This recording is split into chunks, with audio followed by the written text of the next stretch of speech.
ఆయన పూజ చేయరండి, మా ఆయనకి ఏం చేత కాదండి, నువ్వు ఎన్ని చేసినా సమటమైపోతావు. ఎందుకు పనికిరాదు. స్కాంద పురాణంలో దాని మీద ఒక పెద్ద ఆఖ్యానం.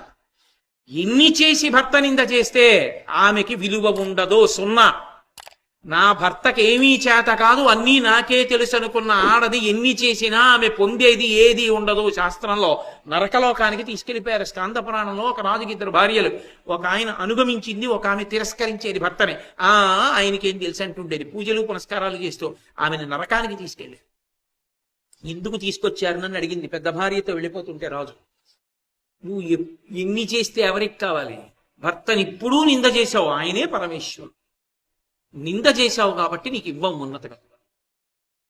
ధర్మము మన వైపు నుంచి ఉన్నప్పుడు పురుషుడు ఎలా ఉన్నాడని మేము అనుగమించాలన్నది కాదు.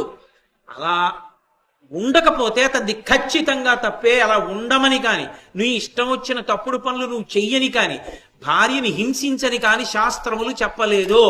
పురుషుడు సక్రమంగా ఉండకపోతే పురుషుడిది తప్పే. కానీ పురుషుడు తప్పుడు స్థితిలో ఉన్నాడని వేలెత్తి చూపించి అనుగమించడం మానేస్తే భార్య తన ధర్మాన్ని తాను కోల్పోతుంది.